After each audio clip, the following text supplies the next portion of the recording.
안녕하세요. 현재 영어 강사로 활동하고 있는 30대 여성입니다. 20대 초반까지만 하더라도 인생에서 제일 중요한 것은 인생의 동반자를 만나 평생을 함께하는 거라고 생각했는데요. 결혼을 하고 나니 알겠더라고요. 이 모든 것이 허상이라는 걸 말이에요. 평생의 동반자가 되기 위해서는 사랑이란 감정도 중요하겠지만 그보다 더 중요한 것은 서로에 대한 큰 배려잖아요. 저는 결혼 후 남편에게 이런 따뜻한 배려를 받아본 적이 없기에 서로를 위해주는 부부를 보면 참 부럽기 그지없네요. 저희 부부도 사랑과 배려로 서로를 아껴주던 때가 있었는데 변해버린 남편의 모습은 그저 씁쓸할 뿐입니다. 시청자분들 중에서도 변해버린 남편의 모습에 하루하루를 후회로 보내는 분들이 계실 텐데요. 오늘 저의 이야기를 들으시며 공감하시고 대리만족을 얻으셨으면 좋겠네요. 그럼 이야기를 시작하도록 하겠습니다. 저희 부모님은 외교관이었는데요. 그 때문인지 오빠와 저는 어렸을 때부터 영어에 대한 교육을 철저하게 받았어요. 오빠는 영어뿐만 아니라 다른 모든 공부를 잘하는 우등생이었는데요. 그에 비해 동생인 저는 영어를 제외한 다른 과목에서는 오빠만큼의 실력을 보여주지 못했어요. 하지만 그렇다고 부모님에게 꾸중을 듣거나 공부를 잘하는 오빠와 비교를 당하는 일은 없었어요. 부모님께서는 세상을 살아가는데 공부가 전부가 아니라며 항상 강조하셨거든요. 이런 부모님의 영향으로 시간이 지나면서 조금씩 노력하기 시작했고 서울 상위권에 속한 대학교 영문과에 입학을 하게 되었죠. 대학교를 졸업한 후에는 무난하게 영어 강사가 될 수 있었고요. 부모님께서는 자신들의 길을 따라 외교관이 되길 원했지만 오랜 기간 외교관을 준비할 엄두가 나지 않았기에 영어 강사에 만족을 했는걸요. 무엇보다 다른 사람들의 강의를 통해 향상된 영어 실력을 가지는 것은 참 뿌듯한 일이었어요. 하루에 10시간 남짓 서서 강의를 하는 것이 힘들기는 했지만 강의를 듣는 사람들의 실력이 향상되는 것을 보는 것만큼 뿌듯한 일은 없었기에 열심히 노력하게 되었죠. 그리고 열심히 일을 하던 중 남편을 만나게 되었습니다. 처음부터 남편이 눈에 띄는 학생은 아니었어요. 하지만 강의를 들은 후 하루도 안 빼고 아침 일찍 앞자리에 앉아서 강의 준비를 하는 남편의 모습은 참 인상이 깊더군요. 저희는 사람이 아무도 없는 시간을 활용해서 간간히 이야기를 했고요. 남편은 대기업 취업 준비생으로 토익 공부를 하기 위해 학원에 등록했다고 했습니다. 몇 번의 낙방에도 포기하지 않고 원하는 기업에 가기 위해 노력하는 남편의 모습이 참 멋있었어요. 그래서 남편이 꼭 원하는 대기업에 취업을 하길 바랐죠. 그리고 얼마 후 이런 바람은 현실로 이루어졌어요. 원하는 대기업에 취업한 후 남편은 학원으로 돌아와 고백을 했어요. 저 또한 성실하고 꾸준히 노력하는 남편의 모습이 마음에 들어 남편의 손을 잡게 되었고요. 그리고 이런 만남의 시작으로 저희는 결혼까지 하게 되었네요. 2년의 열애 끝에 저희는 결혼을 준비하기로 결심하며 처음으로 서로의 지갑 사정을 공개했는데요. 남편은 일을 한 지 얼마 되지 않아서인지 모아놓은 돈이 많이 없더라고요. 그래서 일단은 제가 모은 돈으로 간소하게 결혼식을 올린 후 신혼집은 월세로 시작하기로 마음먹었죠. 그런데 신혼집을 월세로 시작한다는 이야기를 들으신 친정 부모님께서는 깜짝 놀라시며 자신들이 가지고 있던 아파트를 저에게 양도해 주셨어요. 하나밖에 없는 딸이 돈 때문에 고생하는 것이 싫다면서요. 참 감사하게도 부모님의 지원 덕분에 저희 부부는 넉넉한 형편으로 결혼식을 올리게 되었네요. 자식에게 집을 사준 후 자기 집처럼 드나드는 부모님들이 많았지만 친정 부모님께서는 항상 저희 부부의 생활을 존중해 주셨기에 절대로 저희가 사는 아파트에 오는 법이 없으셨어요. 하지만 저희 부부의 사생활을 존중해 주시는 친정 부모님과는 다르게 시어머니께서는 자기 집보다 더하게 저희 집에 드나드셨는걸요. 잘난 대기업 아들을 둔 덕에 이런 깨끗한 아파트를 구경한다면서요. 눈치를 보니 시어머니께서는 남편이 아파트를 구매했다고 생각하는 모양이었어요. 우리 며느리는 전생에 무슨 좋은 일을 했으면 대기업 다니는 남편에 이런 좋은 집까지 얻게 되는지. 어디 우리 아들 아니었으면 네가 이런 좋은 아파트에서 살림살이를 시작할 수나 있었겠니? 나 때만 해도 무조건 첫 살림은 단칸방에서 시작했는데 잘난 남편 만난 덕분에 우리 며느리는 처음부터 좋은 집에서 살림 보따리를 푸는구나. 이렇게 좋은 집에 사는 것도 다 잘난 남편 덕이니 항상 남편 말을 따르면서 고분고분하게 지내렴. 시어머니는 그렇다 쳐도 남편이 이해가 가질 않았어요. 장인어른이 아파트를 사줬다고 말하는 것이 어려운 일은 아니잖아요. 웬만하면 시어머니의 기분을 생각해서 좋게 좋게 넘어가려고 했지만 시어머니는 이전에도 툭하면 남편 덕분에 좋은 아파트에 산다는 것을 강조하며 은근하게 시집살이를 시키셨기에 사실을 말하기로 결심을 하게 되었죠. 어머니, 사실 이 아파트 혁준 씨가 산 게 아니라 저희 아버지께서 사주신 거예요. 그동안은 어머님 기분 망치고 싶지 않아서 일부러 말씀드리지 않았지만 계속 숨기는 게 서로한테 좋을 것 같지는 않아서요. 그럼 이 아파트가 우리 아버 명의가 아니라 네 친정아버지 명의란 말이냐? 시어머니께서는 아파트가 남편 명의가 아니라는 것에 큰 충격을 받은 듯 싶었어요. 그럴 수밖에 없었습니다. 시어머니께서는 그동안 아파트를 걸고 넘어지며 남편에게 아침 식사를 차리는 것을 강요하는 것은 물론 저희 집안 살림까지 강요를 하셨거든요. 아파트가 제 명의라는 것을 들은 시어머니께서는 한숨을 푹 내쉬더니 갑자기 제 손을 잡으시더군요. 아가, 친정아버지께서 이 좋은 아파트를 사주신 건 참 감사한 일이지만 아파트는 우리 아범 명의로 돌리는 게 어떻겠니? 남자가 가진 게 많아야 든든한 마음으로 큰 일을 할 수 있는 법인데 이 좋은 아파트가 마누라 명의여 봐라. 어디 주눅 들어서 큰일이나 할 수 있겠니? 이게 다 너희 부부 좋으라고 하는 일이니까 이상하게 생각하지 말고 이번만큼은 이 시애미 뜻대로 해다오. 그리고 여자 혼자 이런 의리의리한 집 가지고 있다는 말이라도 돌아봐라. 남 얘기 떠드는 거 좋아하는 옆에 애들이 가만히 있나? 아무리 그래도 아파트 명의를 혁준 씨 단독 명의로 올리는 건 안 될 것 같아요. 다른 거야 이해하고 넘어가면 된다고 쳐도 이 아파트는 저희 힘으로 산 것도 아니고 저희 친정아버지가 사주신 건걸요. 아버지한테 죄송해서라도 그건 안 될 것 같아요. 어디 네 아버지가 대기업 다니는 손자 손가락 빨게 하고 자기 딸만 배부르게 살게 하고 싶어서 이 아파트를 사주신 거겠니? 다 너희 부부가 잘 살길 바라는 마음으로 사주신 거지. 원래 여자가 집안 살림을 잘해야 바깥 일하는 남편이 잘 되는 법이란다. 지금이야 당황스러워서 그러는 거지만 나는 우리 며느리가 현명한 선택을 할 거라 믿으마. 당황스럽긴 했어요. 아파트 명의가 아내 명의로 되어 있다고 해서 직장을 잘 다니던 남편이 갑자기 실직을 하는 것도 아니고 그렇다고 갑자기 잘하던 일을 하루아침에 못하게 되는 것도 아니잖아요. 계속 거절했지만 시어머니께서는 자꾸만 아파트 명의를 남편으로 변경할 것을 권유하셨어요. 막무가내로 구는 시어머니를 보니 말로 표현할 수 없을 만큼 마음이 불편했습니다. 아무 이유 없이 재산을 탐내는 시어머니의 행동은 칼만 들지 않았을 뿐 강도와 다름이 없었거든요. 그래서 시어머니가 돌아가신 후 남편에게 이 사실을 말했죠.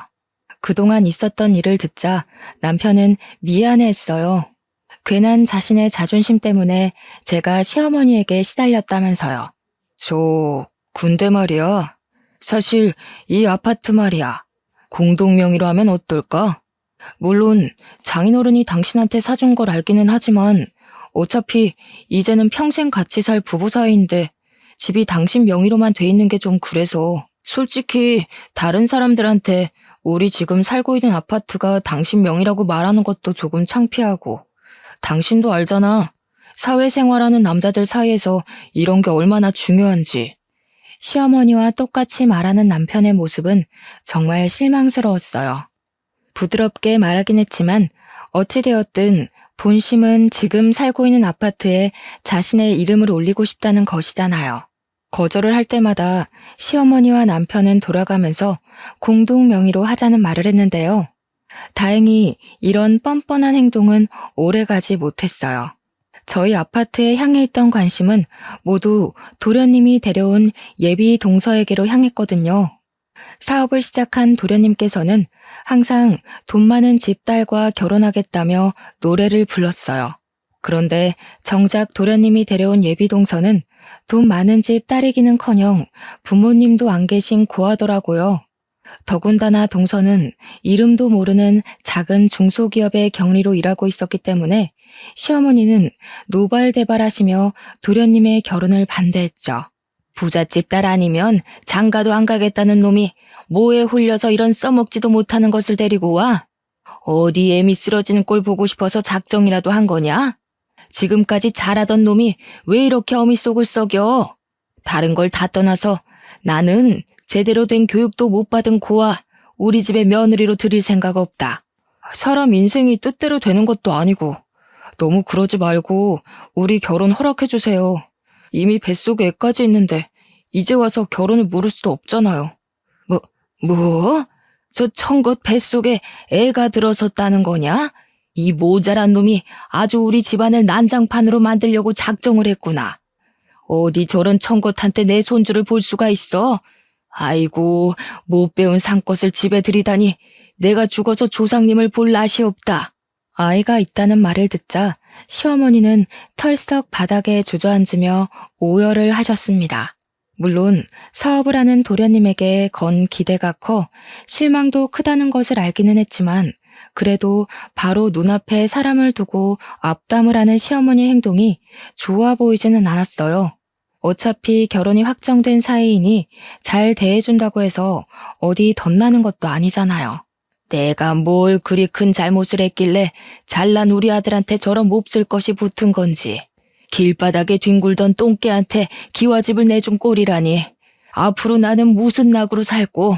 시어머니께서는 채통도 잊은 채 바닥에 엎어져 펑펑 우셨어요. 옆에 있던 예비동서는 몸둘 바를 모르며 우왕좌왕했고요. 인사를 온 첫날부터 푸대접을 받는 예비동서를 보니 참 마음이 좋지 않았습니다. 뱃속에 아기가 있다는 것은 누구에게나 축복받을 만큼 행복한 일인데 시어머니로 인해 모든 것이 망가진 거잖아요. 예비동서를 못마땅하게 생각하긴 했지만 이미 뱃속에는 도련님의 아이가 있었기에 시어머니께서는 울며 겨자 먹기로 결혼식을 허락하셨는데요. 진짜 문제는 결혼을 한 후였어요. 결혼 후 도련님 부부와 합가를 한 시어머니는 악랄하다는 소리가 날 정도로 동서를 괴롭히셨거든요. 임신 후 입덧으로 힘들어하는 동서에게 삼시세끼를 차리라고 하는 것은 물론 힘든 이불 빨래까지 일주일에 한 번씩 시키더라고요. 어쩌다 한 번 동서가 힘들다는 소리만 하더라도 시어머니께서는 도끼 눈을 뜨며 동서를 타박하셨습니다. 길바닥에 뒹굴던 똥개 주제에 분에 넘치는 우리 아들 만나서 등 따시고 배부르게 살면 밥값이라도 해야 될 거 아니냐? 돈 없으면 몸으로라도 때워야지. 나는 우리 아들한테 도움 하나 안 되는 며느리한테 착한 시엠이 될 생각 없으니 임신했다 핑계대면서 머리 굴릴 생각하지 않는 게 좋을 게다.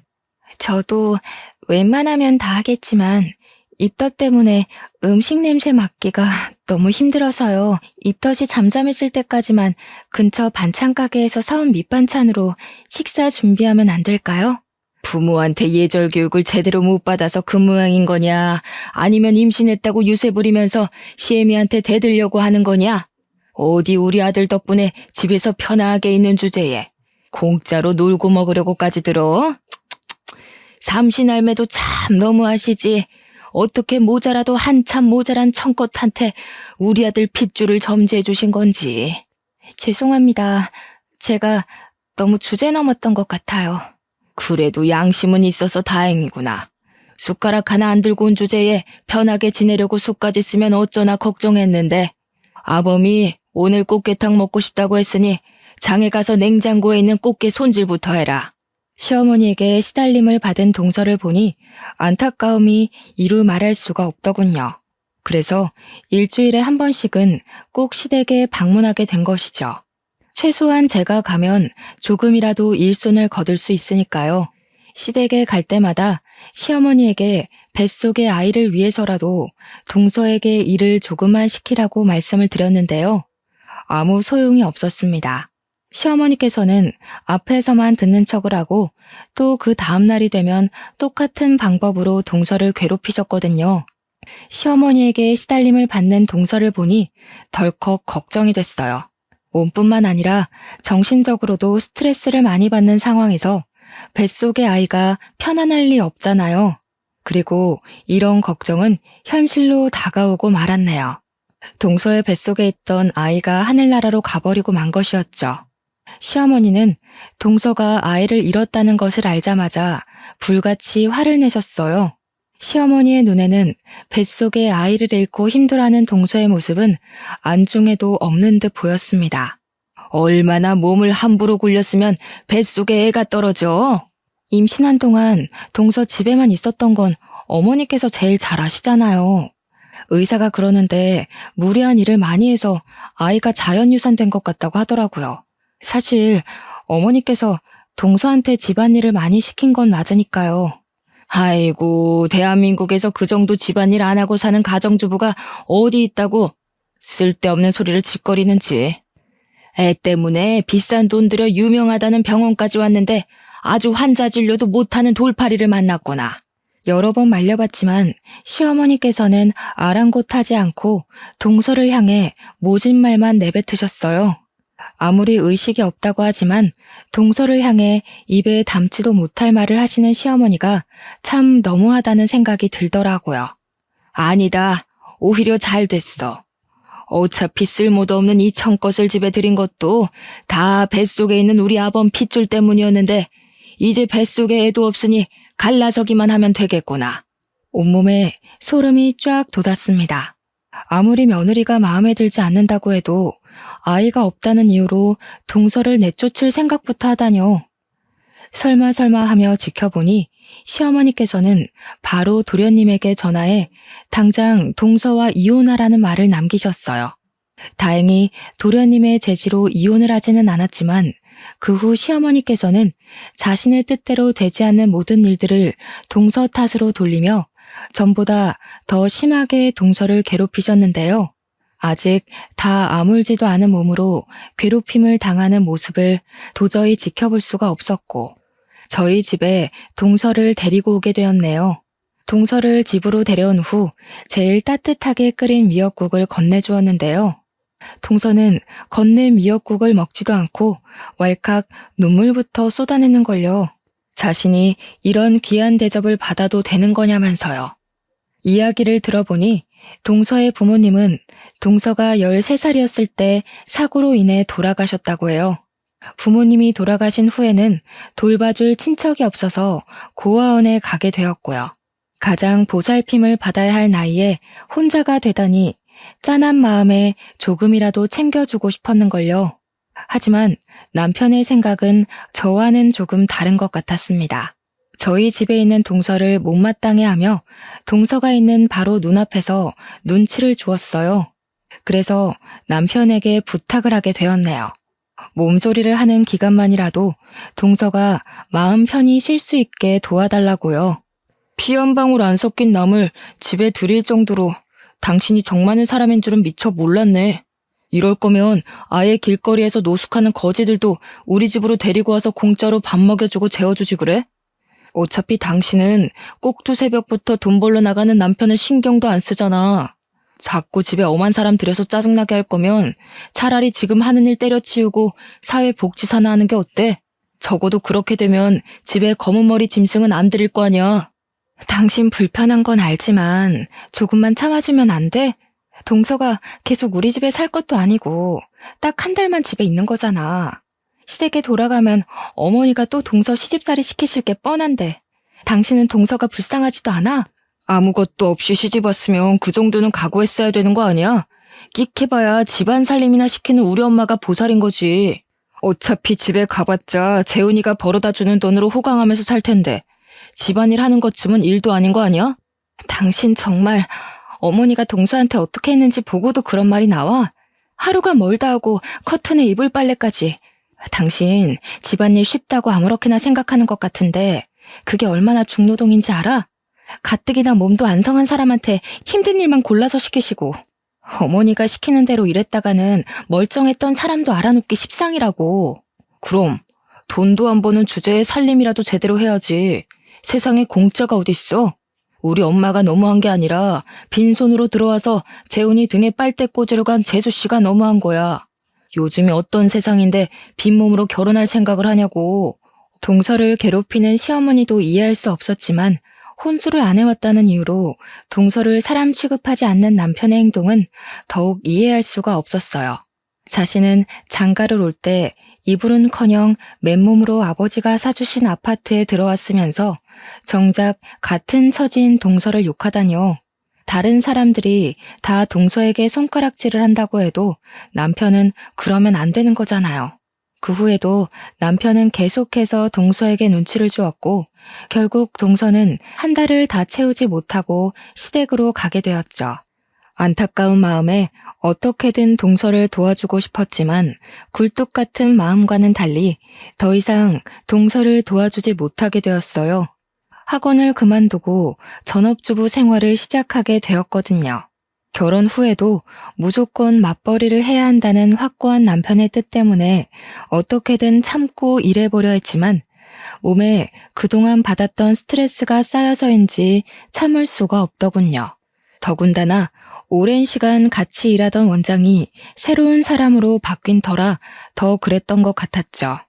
학원 강사들에게 감사한 마음을 갖던 전 원장과는 달리 새로운 원장은 학원에서 일하는 강사들을 그저 돈 버는 수단으로만 생각했거든요. 원장은 학원에 들어온 순간부터 한 사람씩 불러내 강사들에게 불리한 조건으로 작성된 계약서를 내밀었어요. 대부분의 강사들은 말도 안 되는 계약서를 본 순간 바로 학원을 그만두었고요. 저 또한 계약서를 본 순간 학원을 그만두려고 했는데요. 원장은 계약서에 남아있는 기간을 내세우며 발목을 잡았습니다. 학원에서 제일 인지도가 있었던 강사를 적은 금액으로 굴리고 싶었던 거겠죠. 결국 계약서로 인해 발목이 묶여 어쩔 수 없이 일을 하게 되었네요. 강압적으로 구는 원장 때문인지 아니면 같이 일하던 동료들이 없기 때문인지 강의를 하는 것이 전처럼 출근하는 것이 즐겁지 않았어요. 강의를 하는 것도요. 어떻게든 계약서에 적힌 날까지 강의를 하려 노력했지만 이성적인 머리와는 다르게 스트레스로 엉망이 된 몸은 하나둘 망가지기 시작했어요. 어느 순간 뒤를 돌아보니 두통과 복통은 한 몸인 것처럼 따라붙었고요. 참을 수 없는 두통과 미열의 병원을 찾아가자 의사는 스트레스로 온몸에 있는 장기가 부어 충분한 휴식을 취해야 한다고 말을 했는데요. 이 말을 들으니 덜컥 겁이 났어요. 이러다가 정말 위험할 수도 있겠다고 생각을 했거든요. 그래서 원장에게 위약금까지 물어주면서 학원을 그만두게 된 것이었죠. 부모님께서는 그동안 고생했다며 등을 두드려 주었지만 남편은 학원을 그만두었다는 말을 듣자 펄쩍 뛰며 화부터 냈어요. 바로 앞에 부모님이 있는데도 말이에요. 당신 결혼해서도 계속 맞벌이 하겠다고 약속했던 거 잊었어? 내가 누누이 말했지 않나? 나는 남편 돈 받아먹으면서 편하게 사는 가정주부랑 살 생각 죽어도 없다고. 세상에 스트레스 안 받고 일하는 직장인이 몇이나 되겠어? 쓸데없는 소리 하지 말고 당장 원장한테 가서 무릎 꿇고 싹싹 빌어. 다시 받아달라고. 자네 정말 너무하는 거 아닌가? 세상에 자기 처가 아파서 일을 그만뒀다는데 어떻게 걱정된다는 소리는 한마디도 안 하고 다짜고짜 돈부터 벌어오라고 하나? 내가 우리 딸 이렇게 고생시키라고 결혼할 때 이 집 사준 줄 아나? 그게 아니라요. 이 사람이 하도 약한 소리 하면서 일을 그만두려고 하길래 버릇을 고친다고 하는 게 그만. 제가 너무 과했던 것 같습니다. 남편의 행동을 보던 아버지께서는 호통을 치며 숟가락을 탁 내려놓았습니다. 화가 난 아버지의 모습을 본 남편은 아차 싶었는지 그제야 변명을 했고요. 하지만 아버지에게 보이지 말아야 할 모습을 보였다는 것은 변하지 않았기에 남편은 그대로 아버지에게 꾸중을 들어야 했네요. 어른 있는데도 자기 저 쉰다는 소리에 벌쩍벌쩍 뛰면서 반대를 하는데 둘이 있을 때는 안 봐도 뻔하지. 그렇게 돈이 좋고 내 딸 노는 꼴 못 보겠으면 지금이라도 갈라서고 자네 어머니 밑으로 들어가게. 곱게 기른 내 딸 남의 집 자식 때문에 고생하는 꼴 보느니 차라리 내가 평생 끼고 살 테니. 아닙니다. 제가 그만 실언을 한 것 같아요. 한 번만 봐주십시오, 장인어른. 내 딸 하나 행복해하는 모습 보자고 눈이 차지도 않는 자네랑 결혼시킨 건데 계속 이런 식으로 그깟 돈 때문에 길길이 날뛴다면 이 결혼 유지할 필요가 뭔가? 이번 일은 그냥 넘어가지만 다시 한번 돈 가지고 내 딸 못 살게 굴면 그때는 정말 이혼시킬 테니 그리 알게. 아버지의 불호령이 있어서인지 학원을 그만두고 집에서 휴식을 취할 때도 남편은 군말 없이 있더군요. 집에서 휴식을 취한 지 한 달이 지나고 다시 일자리를 구하려고 준비를 했는데요. 아버지께서는 자신이 용돈을 줄 테니 더 쉬라고 말씀을 하셨어요. 차마 은퇴하신 아버지에게 용돈을 받았을 수 없어 거절을 하자 아버지께서는 그런 저의 말을 무시하듯 매달 통장으로 100만 원을 보내주셨습니다. 든든하게 뒤를 지키고 있는 부모님이 있다는 것도 다른 사람보다 여유로운 환경에서 마음 놓고 생활할 수 있다는 것도 모든 것이 감사했죠. 용돈을 챙겨주시는 아버지 덕분에 저는 그 후 병원을 오가며 건강에 신경을 쓸 수 있었어요. 모자란 돈은 아파트 아이들의 과외를 해주며 충당을 했고요. 하지만 이런 평온한 나날이 오래 가지는 못했습니다. 아파트 아이들의 과외 수업이 끝난 저녁 동서에게 전화가 걸려왔는데요. 전화를 받으니 동서는 말을 알아들을 수 없을 만큼 울먹거렸어요. 시어머니에게 쫓겨났다면서요. 깜짝 놀라 차를 몰고 가니 시댁 문 앞에는 슬리퍼만 신고 있는 동서가 보였습니다. 추위에 떨고 있는 동서에게 입고 있던 겉옷을 벗어 걸쳐주며 연유를 물었죠. 동서의 입에서 나온 말은 참 기가 찼어요. 시어머니께서는 뜬금없이 동서에게 이혼 서류를 내밀었다고 해요. 동서가 도련님과 이혼하지 않겠다고 말을 하자 시어머니께서는 그 길로 동서를 집 밖으로 쫓아낸 것이고요. 막무가내로 구는 시어머니 행동을 도저히 이해할 수가 없었어요. 아무리 마음에 들지 않는다고 해도 이미 한 가족이 되었는데 마음대로 내쫓을 수 있는 건 아니잖아요. 시어머니에게 전화를 걸어 동서를 들여보내달라고 부탁을 했지만 돌아오는 대답은 동서에 대한 온갖 폭언뿐이었어요. 전혀 말이 통하지 않는 시어머니 때문에 어쩔 수 없이 동서를 저희 집으로 데리고 갈 수밖에 없었습니다. 마침 남편은 출장을 간 상태였기에 참 다행이었죠. 거실에 앉아서 따뜻한 차 한 잔을 들이킨 동서는 갑자기 눈물을 보이더군요. 자신은 분명 빈털터리로 쫓겨날 게 뻔하다면서요. 아니 동서, 그게 무슨 말이야. 빈털터리로 쫓겨나다니. 아무리 어머니라고 해도 잘 살고 있는 사람을 억지로 이혼시킬 수는 없는 법이야.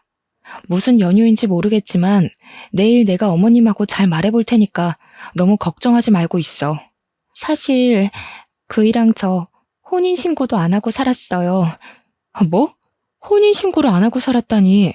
그럼 지금까지 동거만 하고 살았다는 거야? 그이가 그랬거든요. 혼인신고는 아이 낳으면 하자고. 근데 아이가 잘못되고 난 후에는 혼인신고에 대한 말은 아예 꺼내질 않았어요. 그래서 지금까지 혼인신고도 안 하고 산 거고요. 어머님께서 아직 이 사실을 모르셔서 이혼 서류에 도장을 찍으라고 하시는 것 같은데 아마 혼인신고도 안 했다는 걸 알면 아마 당장 맨몸으로 내쳐지고도 남을 거예요. 아니 세상에, 도련님도 참 너무하시지. 같이 산 세월이 얼만데 지금까지 혼인신고도 안 하고 살 수가 있어.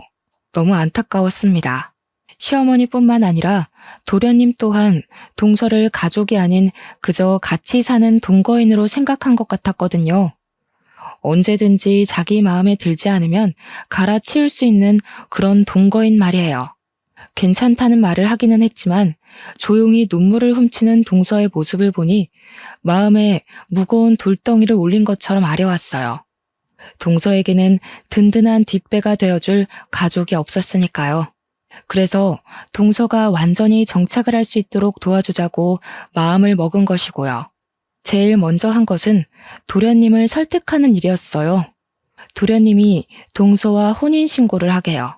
시어머니가 아무리 뭐라고 해도 도련님이 끝까지 동서를 지켜준다면 아무리 시어머니라도 어찌할 수가 없을 테니까요. 하지만 너무 간절하게 바라는 일은 이루어지지 않는 법이라고 했던가요? 혼인신고를 하게 만들기 위해 노력한 것은 물론 도련님의 마음을 잡는 것마저 쉽지가 않았습니다. 결국 동서는 시어머니의 핍박과 도련님의 변심으로 인해 반강제적으로 시댁에서 내쫓기게 되었는걸요. 가족이 없는 동서에게 마땅히 갈 곳이 없다는 것을 뻔히 알면서도 내쫓아낸 시어머니와 도련님이 참 너무하다고 생각을 했어요. 고작 500만 원이 채 안 되는 돈을 주어주고 하루아침에 사람을 내쫓다뇨. 시댁에서 쫓겨난 후 동서는 냉난방도 제대로 되지 않는 고시원에 짐을 풀었다고 했습니다. 그 소식을 들으니 도저히 가만히 있을 수가 없었네요. 제가 아니면 동서를 챙겨줄 사람은 아무도 없었거든요. 통장에 모아둔 돈을 털어 현재 살고 있는 아파트 근처에 동서의 원룸을 얻어주었죠. 가뜩이나 몸이 약한 동서에게 냉난방은커녕 방음조차 제대로 되지 않는 고시원에서 살게 할 수는 없는 일이잖아요. 동서가 원룸에 들어간 후에도 시간이 날 때면 틈틈이 들러 반찬을 가져다 주는 등 제가 할 수 있는 한에 신경을 썼습니다. 다행히 이런 노력이 통했는지 금방 기운을 차린 동서는 근처 카페에서 일을 시작했고요. 건강도 상처받은 마음도 점점 회복해가는 동서를 보며 안심을 했는데요. 동서가 쫓겨난 지 2달이 되던 날 시어머니가 왜 동서를 쫓아내려고 길을 썼는지 알게 되었네요. 시어머니의 생신을 맞아 시댁에 찾아갔는데요. 뒤늦게 나타난 도련님께서는 결혼을 하겠다며 한 여자를 데리고 왔는데요. 이야기를 들어보니 여자는 억소리가 절로 나오는 부잣집 딸이더군요. 그제야 왜 그렇게 성급히 동서를 내쫓았는지 이해가 되었어요. 부잣집 여자를 며느리로 들일 기회를 놓치고 싶지 않았던 것이었죠. 시어머니도 도련님도 말이에요. 돈에 눈이 멀어 갈 곳도 없는 동서를 내쫓은 시어머니도 도련님도 절대 용서를 할 수 없었어요. 시어머니와 도련님에게 쓴소리를 할 수는 없었지만 도저히 같은 공간에 있을 수가 없었고요. 그래서 남편에게 어렵사리 말을 꺼내게 되었죠. 어머님이랑 도련님 말이야. 아무리 돈이 좋다고 해도 그렇지 어떻게 멀쩡히 집에 있던 며느리까지 내쫓으면서 집에 새로운 사람을 들일 수가 있어? 무슨 쓸모없는 잡동사니 버린 것처럼 동서를 내쫓으시고 정말 너무한 거 아니야?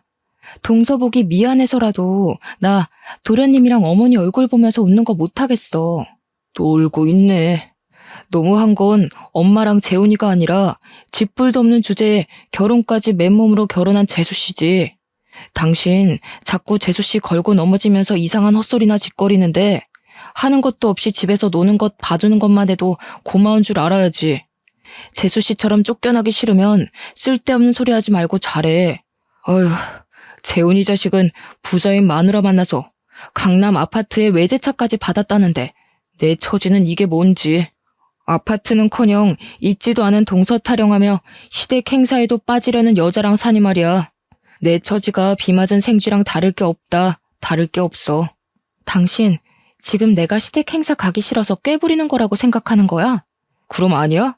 있지도 않는 사람 걸고 넘어지면서 요리조리 피하려고 하는 거 보면 맞구만. 지금 당신이 장인어른이랑 장모님 믿고 설치는 것 같은데 지금 당장만 생각하지 말고 나한테 잘해. 장인어른이고 장모님이고 돌아가시면 고아나 다름없는 당신 걷어줄 사람은 나밖에 없으니까. 아무 상관없는 남처럼 이야기하는 남편을 보니 남자는 결혼을 하면 남의 편이 된다는 말이 무슨 말인지 온몸으로 깨닫게 되었습니다. 다정한 모습 하나만을 보고 결혼했는데 모든 것이 거짓이었던 것이죠.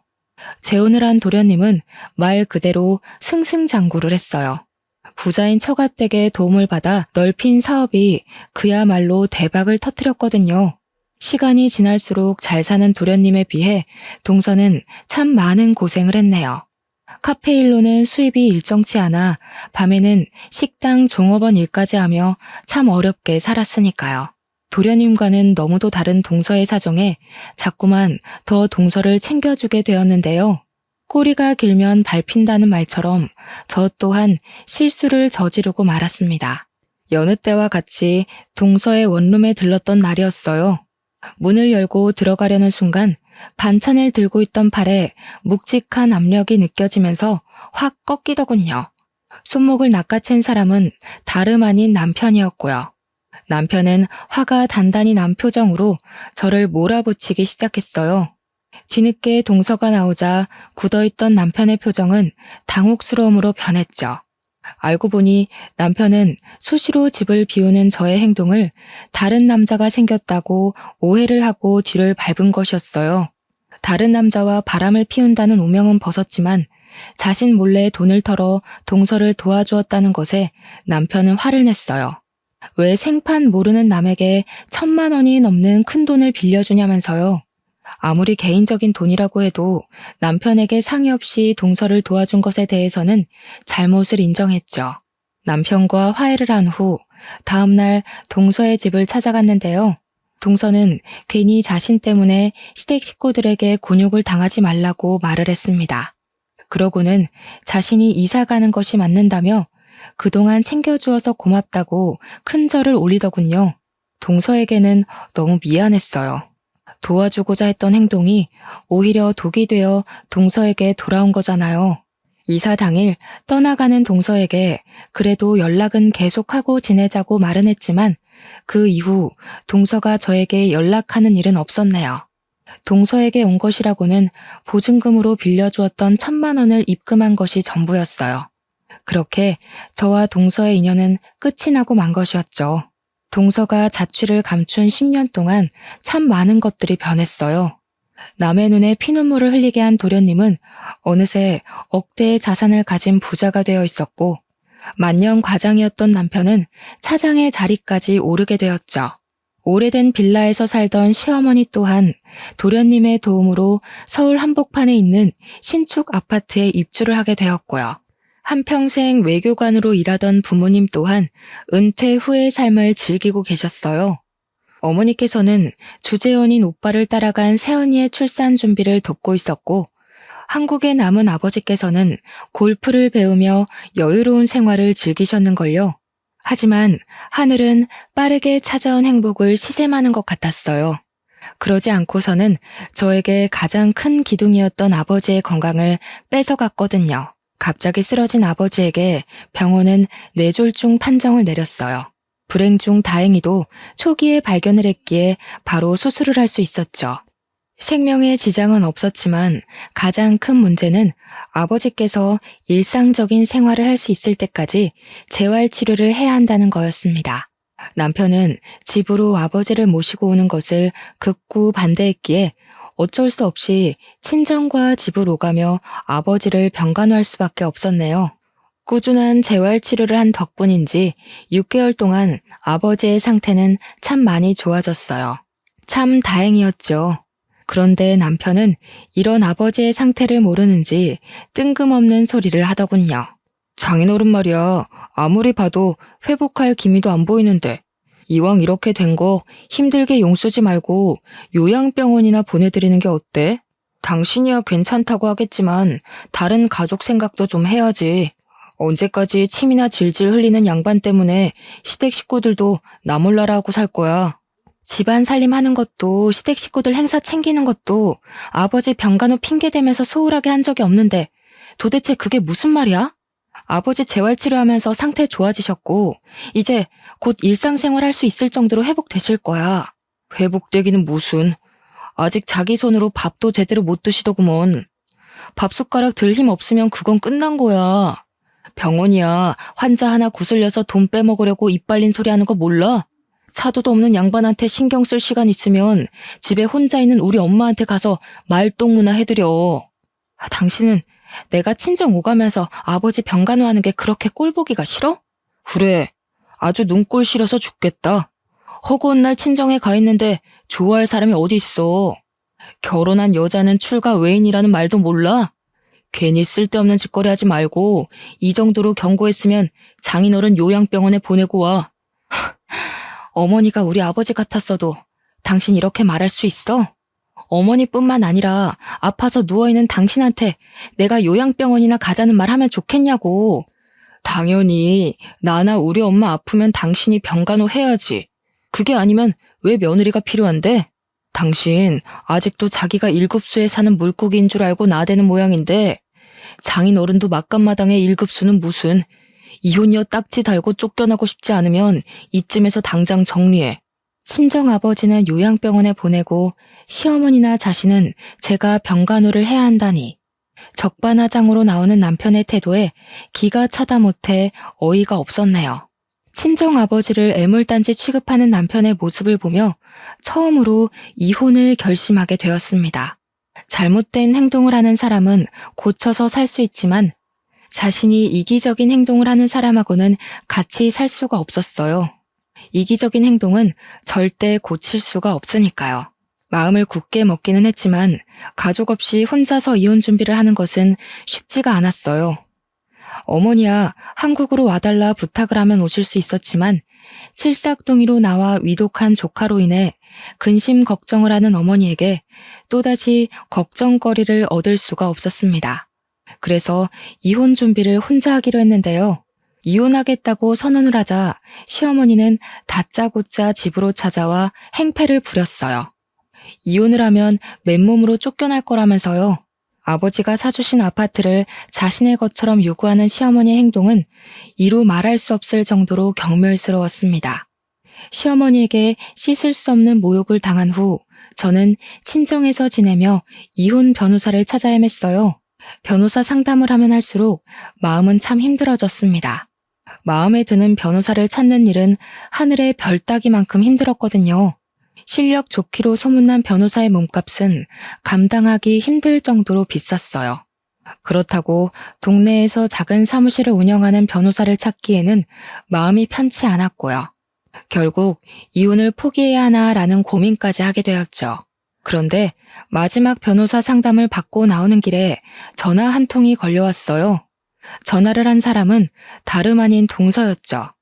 만나자는 동서의 말에 뛸 듯이 기뻐 바로 약속을 잡고 말았어요. 동아줄이라고는 보이지 않는 답답한 현실이지만 동서를 만난다면 그래도 숨통이 트일 것 같았거든요. 10년 만에 본 동서의 얼굴은 어쩐지 더 좋아 보였어요. 이야기를 들어보니 동서는 좋은 사람을 만나 재혼을 하고 아이까지 둘이나 낳았다고 하더라고요. 행복하다는 동서의 말에 기쁘기도 했지만 동시에 씁쓸하기도 했네요. 잘 살고 있는 동서와 고통받고 있는 저의 모습이 너무 비교가 되었으니까요. 저도 모르게 눈물을 보이자 동서는 깜짝 놀라며 손수건을 건네주었어요. 가슴에 있던 걱정거리와 고민을 털어놓자 동서는 제 손을 맞잡아 왔습니다. 형님, 이제부터는 제가 도와드릴 테니 아무 걱정하지 말고 저만 믿으세요. 동서가 무슨 수로? 그동안 부자 남편이라도 만난 거야? 남편 도움받을 거면 이렇게 큰 소리 못 치죠. 그리고 형님 일인데 어떻게 다른 사람한테 맡길 수 있겠어요. 제가 직접 나서야죠. 의아해하고 있자 동서는 지갑에서 명함 한 장을 꺼내 건네주었어요. 명함을 본 후 깜짝 놀랐습니다. 동서는 유명 로펌의 변호사가 되어 있었거든요. 아무리 10년이면 강산이 변한다고 해도 아무런 도움 없이 변호사가 되다니 놀라지 않을 수가 없었죠. 한 번 사는 인생인데 부모 없는 고아라는 이유로 쫓겨나고 보니 참 서럽더라고요. 형님한테 도움만 받는 제 모습을 보는 것도 너무 초라했고요. 그래서 이사간 후부터 이악 물고 공부했어요.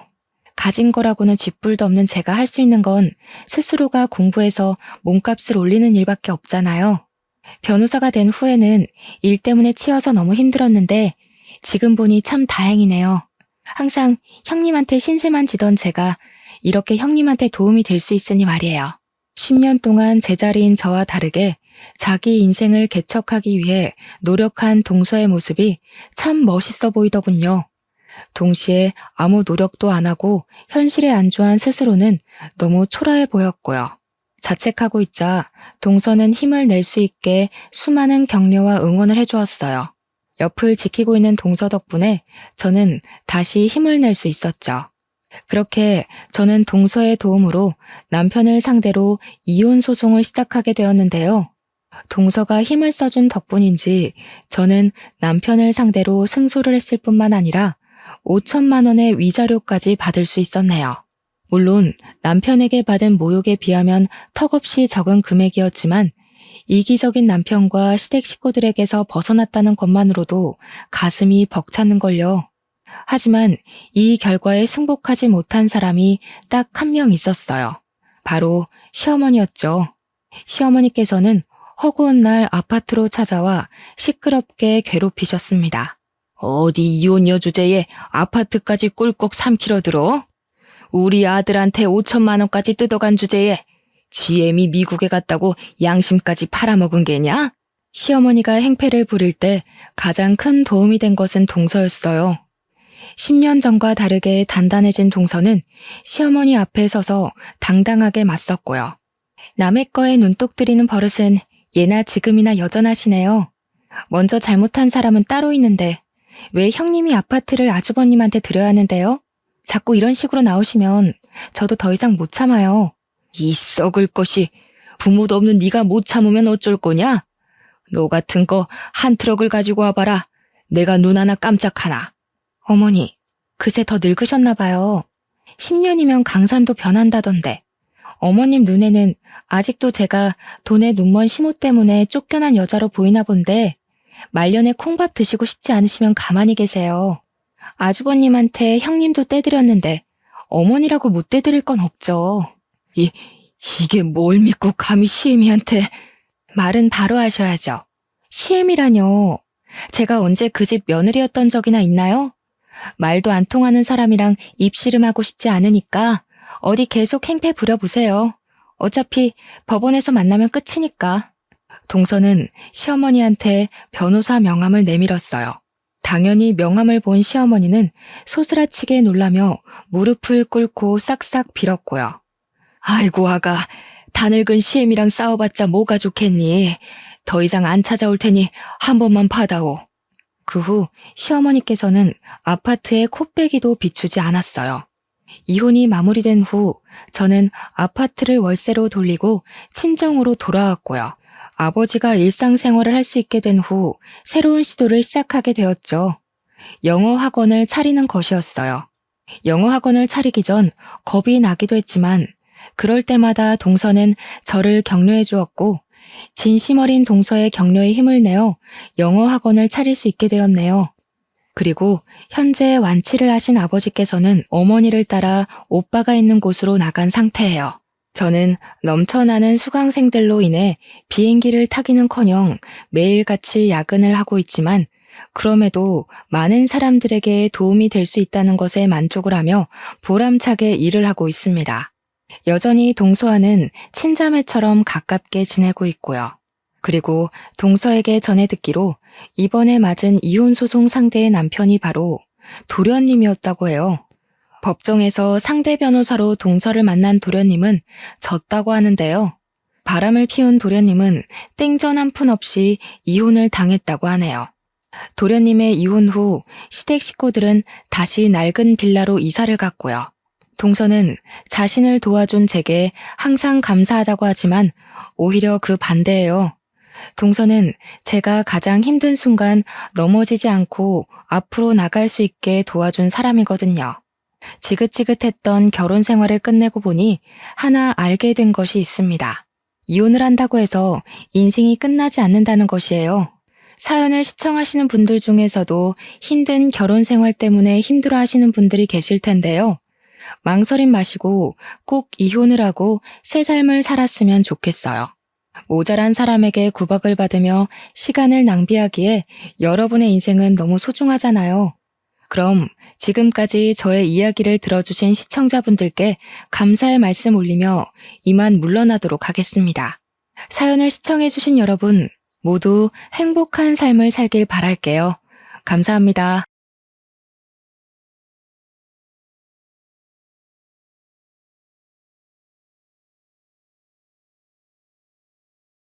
안녕하세요. 저는 흔히 겪을 수 없는 불운을 맞고 겨우 친자식을 찾은 홀몸입니다. 제게는 4대 독자 외동아들이 하나 있어요. 아들 귀한 세상에서 아들을 가져 축복까지 많이 받았는데 사실상 제가 이 기쁨을 온전히 누리고 산 지가 얼마 안 됩니다. 세상에는 우리 원대로 되는 일이 참 없어요. 이번 경험을 통해서 인생이 기구하게 흘러갈 수 있다는 걸 알게 되었고, 그 덕분에 가족의 소중함도 크게 깨우쳤는데요. 한편으로는 왜 많고 많은 사람들 중 나한테 그런 일이 일어났을까 하늘이 원망스럽기도 했습니다. 부모된 입장으로서 세상 전부인 자식을 잃었을 때의 괴로움과 다시 재회했을 때의 감격은 한 사람 인생을 쉽게 무너뜨릴 만큼 무서운 경험이지 않습니까? 불과 작년에 제가 그런 일을 겪었습니다. 아직도 제게 일어났던 시련이 꿈이 아닐까 생각하네요. 지금부터 기구했던 저의 이야기를 들려드리겠습니다. 제가 청춘이었던 시대에는 대부분이 20대에 결혼을 해 아이를 낳고 가정을 꾸렸지만 저는 30대가 되어서야 시집을 갔습니다. 노산 때문인지 임신이 잘 되지 않다가 운이 좋아서 아이를 얻을 수 있게 되었어요.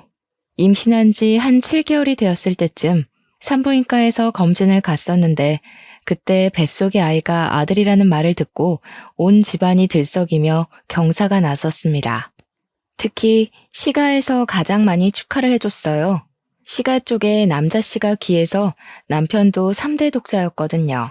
시부모님이 제게 표현을 하진 않았지만 항상 아들을 바라고 있는 기색이 드러나 저도 내심 아들을 원했었습니다. 며느리 입장이다 보니까 시부모님 기대에 부응을 하고 싶었으니까요. 제가 초음파 검사를 하고 온 다음 날 시가에서는 너무 기쁜 나머지 잔치까지 벌였는데요. 저희가 경기도 외곽 쪽에 살고 있어서 도둑 들지 않을 만큼 대문을 열어놓고 지내는 주택이었는데 그날 시부모가 동네 사람들까지 불러다 마당에서 고기 파티를 벌였습니다. 마치 조선의 왕후나 된 것 마냥 엄청나게 귀한 대우를 받아 저 또한 기분이 들떴던 날입니다. 그리고 제 남편 되는 사람은 보기 드물게 착하고 성실한 사람이었어요. 저를 만나기 전까지는 내내 일만 해서 여자한테 쑥스러움을 많이 타는 쑥맥이기도 했습니다. 시댁에서 전부 남편더러 결혼 못하고 혼자 살면 어쩌냐고 그렇게 걱정을 했다던데 저 덕분에 남편 인생이 구제되었다면서 그 부분 또한 시부모가 많이 칭찬해준 부분이었어요. 그렇잖아도 자기 아들 살렸다고 저를 좋아하는 상황이었는데 거기다 제가 아들까지 뵀으니 시가에서 저는 정말 왕후나 다름없었습니다. 세아가 네가 우리 집안을 살린 거다. 정말 고마워. 앞으로 네 건강은 이시미 몫이니 아무런 염려 말거라. 어쩜 이렇게 예쁜 며느리가 내게 들어왔을꼬. 원래 며느리 사랑은 시부라지만 저는 시부보다 시모에게 애정을 듬뿍 받았습니다. 친정엄마가 멀리 계셔서 시집살이 강도가 심하면 외로워서 어찌 견딜까 내심 걱정을 많이 했는데 시모가 알아서 제게 엄마 노릇을 자처해주니 그때만 해도 저는 시집살이도 하지 않았어요. 아들을 뵌 덕분에 친정에서도 받아보지 못한 대접을 받으며 등 따시고 배 따시게 지냈습니다. 그런데 중요한 건 이런 시모의 다정한 태도가 결국 가면이었고 길게 가지 못했다는 겁니다. 제가 출산하고 난 후 시간은 전부 저를 등 돌리고 아예 집 밖에 내몰기까지 했다는 거죠. 그 이유는 당황스럽게도 제가 아들이 아닌 딸을 낳았기 때문이었어요. 저도 상당히 혼란스러웠던 결과였습니다. 분명 초음파 검사로는 아들이라고 들었는데 낳고 보니 딸이라뇨. 제 아이는 조기 출산으로 태어났는데요. 품에 한 번 안아보지 못하고 인큐베이터 신세를 지게 되었고 저 또한 출산 후 바로 혼절을 하는 바람에 탯줄 끊는 아이를 눈에 담지 못했어요. 남편이랑 시모는 출산하는 동안 제 곁을 지켜주고자 했으나 일을 해야만 해서 함께하지 못했고 시부가 대신 밖에서 저를 기다리고 있다가 결과를 들었다고 합니다. 제가 잠깐 잃었던 의식을 되찾았을 땐 남편부터 시가들이 제 주위를 둘러싸고 있었는데 표정들이 하나같이 싸늘하게 굳어 있었어요. 저한테 늘 따스한 웃음만 보여주며 내 딸, 우리 딸 해주던 시모도 얼음장처럼 차가운 얼굴을 하고 있었습니다. 그렇게 차가운 얼굴로 뱉는 말씨는 제가 알던 시모 목소리에서 확 돌변해 있었어요. 깼니? 지금 정신없을 거 아는데 너 때문에 지금 온 식구가 발칵 뒤집어졌다. 내 뭐 하나 물어보자. 병원 오진인 거니 아니면 우리한테 거짓말을 한 거니? 네? 거짓말이라뇨. 뭘 말씀하시는 거세요? 뭔가 오해하신 것 같은데 저는 한 번도 식구들한테 거짓말한 적은 없어요. 어머님이 제일 잘 아시잖아요. 그럼 대체 뭐야? 네 말은 지금 병원이 잘못했다는 거네? 어떻게 아들인지 딸인지도 몰라, 애미라는 사람이. 나 참 살다 이렇게 기가 찬 김칫국은 처음이다. 제가 의식을 막 찾았던 터라 정신이 없는 상황이어서 판단을 빠릿빠릿하게 못하고 있었는데 마찬가지로 당황해 있던 남편이 대신 흥분한 시모를 말렸고 시부모를 일단 밖으로 보냈습니다. 그리곤 제게 상황을 찬찬히 설명해 주었어요. 나도 어떻게 된 사실인지 모르겠어.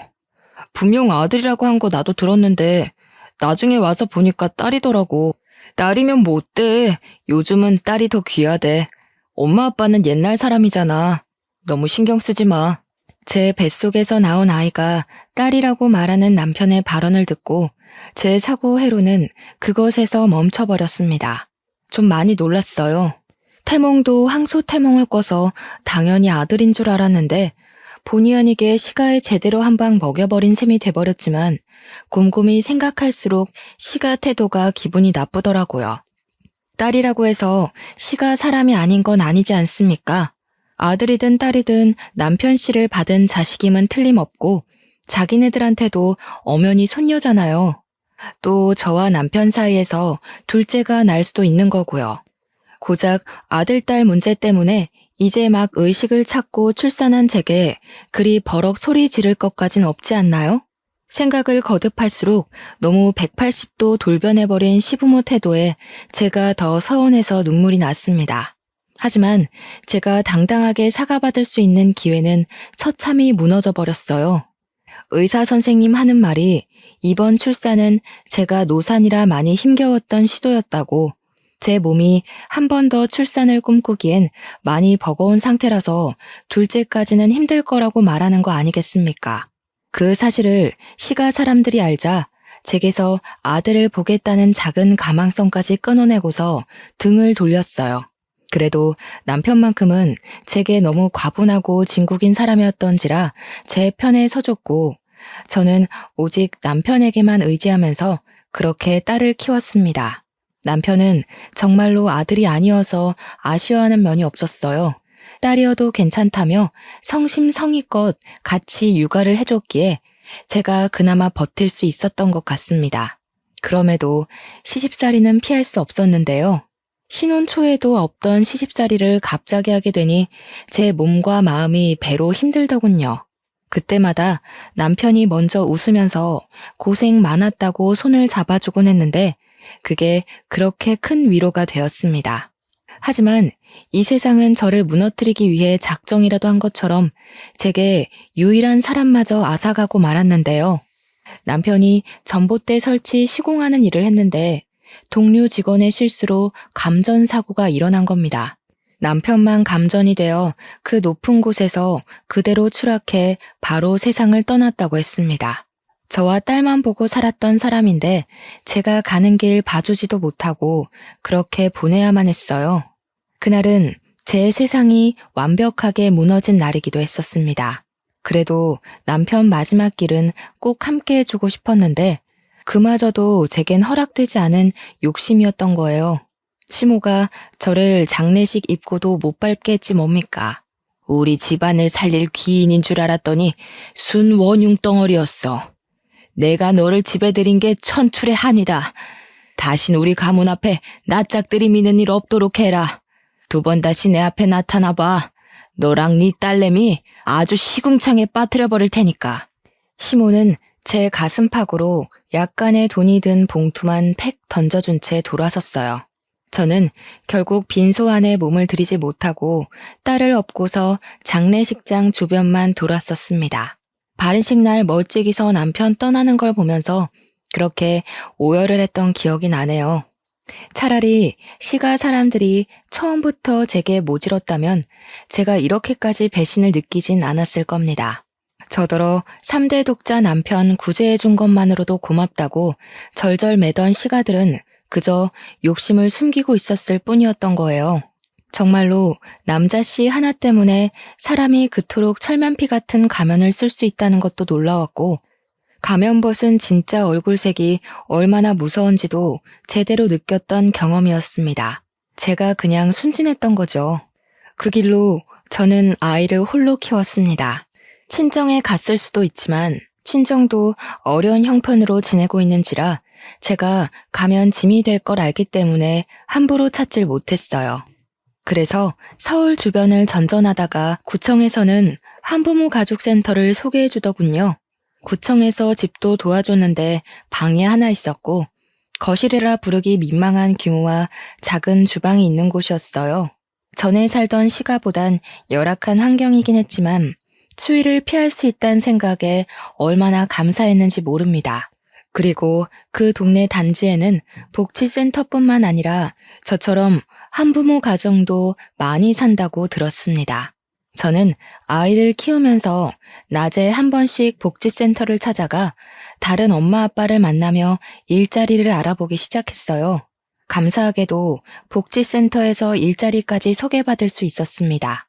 아이를 떼어놓을 수 없기 때문에 집에서 하는 일을 소개받았는데 재택일이라도 체계적인 곳은 나름 근무복지가 잘 되어 있더라고요. 그렇게 제가 시작한 일은 호스피스 병동이나 특수아동, 기초수급자 집안에 보내는 비누를 만드는 것이었습니다. 처음엔 뜨거운 액체를 사용해야 되는지라 화상을 입기도 하고 손이 성치 않아 힘들었지만 그것도 시간 지나다 보니 금방 익숙해지더군요. 그 일을 하면 월 80에서 120만 원 정도 들어왔는데 구청 덕분에 집세는 안 나가고 복지센터에서도 지원받는 물품들도 따로 있다 보니까 저와 딸 둘이 먹고 살 수 있을 정도는 되더라고요. 저는 제가 입는 것, 먹는 것 아끼면서 딸애한테 최대한 남의 집 자식하는 만큼 키우려고 노력을 다했고 아이가 유치원 다닐 나이만큼 컸을 때는 집 밖을 나가 일자리를 알아봤습니다. 집 근처에 빵집이 있었는데 거기 카운터로 들어갔다가 나중에는 제빵 일을 배우기 시작했어요.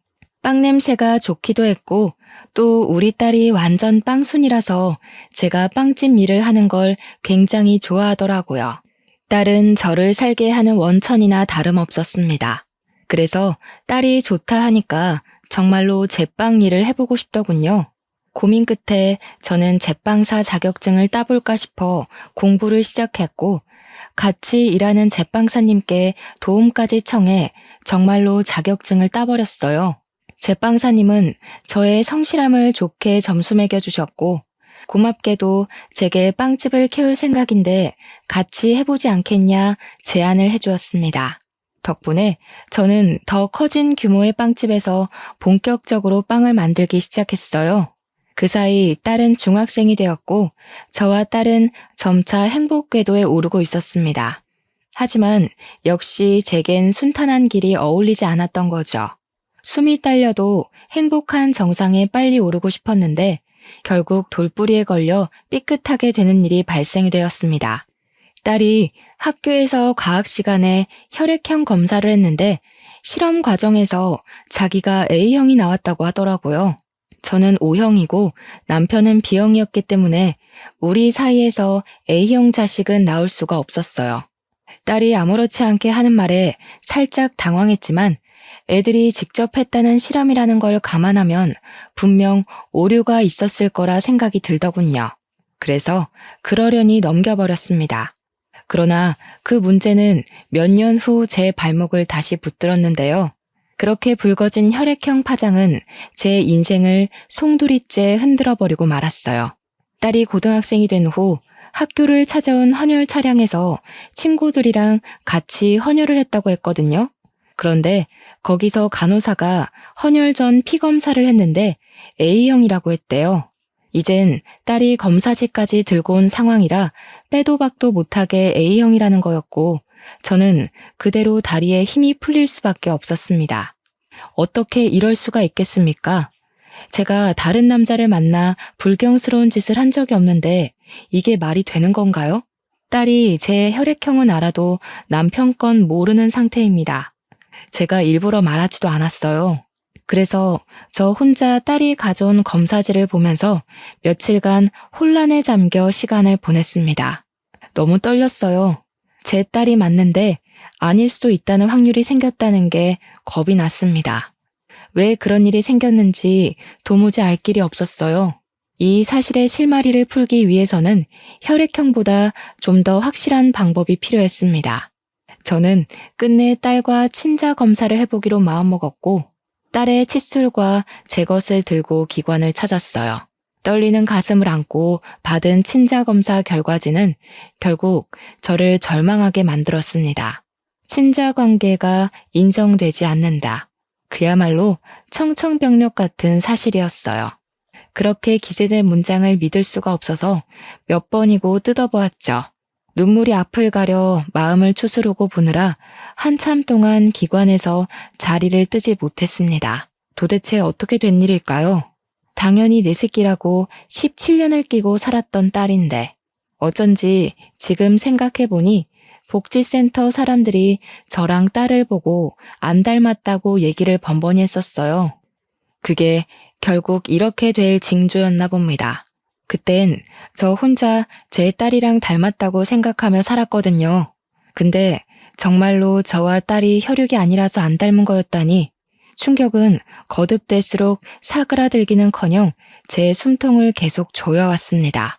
이 일을 어쩌면 좋을까 싶어서 한동안 시름시름 앓다가 저는 동료 제빵사님께 부탁해 하루 휴가를 내고 제가 출산했던 산부인과를 찾아갔습니다. 그 병원은 이미 원장님과 직원들이 싹 다 바뀌어 있더라고요. 사정 모르는 직원들에게 옛날 이야기를 하면 이해를 해줄지 모르겠지만 우선은 제 사정을 구구절절 늘어놓으며 눈물을 보였습니다. 다행히도 직원분들은 제 사정에 놀라서 당시 병원 기록지를 뒤져 곧바로 보여주었어요. 촌이나 다름없던 곳에 있던 작은 병원이었던지라 저와 같은 날 출산을 한 산모가 딱 한 사람 더 있었습니다. 어떡해 어머님, 아무래도 병원 측 실수로 아이가 바뀐 게 아닌가 싶어요. 어떻게 일을 이런 식으로 처리를 했대? 좀 더 알아보시고 그 사람들 고소할 수 있는지 알아보셔요. 아이가 바뀌었다라. 저도 예측은 했지만 간호사가 직접 말해주는 건 타격이 꽤 컸어요. 저는 제가 출산했던 당시의 직원들을 죄다 찾아내 어떻게 된 사실이냐고 따져묻고 싶었지만 지금으로서 그걸 신경 쓸 겨를은 없었습니다. 고소할 여유가 없었다는 소리입니다. 제 친자식이 어딘지도 모를 곳에서 누군지도 모를 사람 손에 컸다는 사실만이 제 머릿속을 지배했어요. 저는 병원에 부탁해서 저와 같은 날 출산을 했다는 산모 집 주소를 받아 신뢰를 무릅쓰고 거길 찾아갔습니다. 무슨 정신으로 찾아왔는지 모르겠는데 막상 오니까 초인종은 차마 못 누르겠더군요. 만약 정말 아이가 바뀐 거라면 제 친자식이 이 집에서 아무것도 모르고 살고 있다면 과연 제가 친자식 앞에 이렇게 나타나도 되는 건지 이런저런 고민이 제 발목을 세게 쥐었어요. 그러던 중 뒤에서 누구냐고 묻는 남자 목소리가 들렸는데요. 돌아보니 남학생 하나가 서 있었거든요. 그 학생이 저더러 자기 엄마 친구냐고 묻는데 저는 학생 질문은 전혀 안 들리고 얼굴만 눈에 들어오더라고요. 그리곤 그 남학생 앞에서 단숨에 눈물을 흘릴 수밖에 없었습니다. 정말 소름 돋게도 남학생의 모습이 죽은 제 남편과 똑 닮아있지 뭡니까? 죽은 남편을 마주하는 것 같아서 가슴이 너무 두근거렸던 저는 그대로 주저앉아 버렸습니다. 학생이 저를 급히 챙겨주며 집안에 들여주었는데 집안에는 이 학생과 함께 단란한 모습을 하고 있는 가족 사진이 참 많이 걸려 있었어요. 역시나 이 학생은 이 집 부모와 닮은 구석이 하나도 없더군요.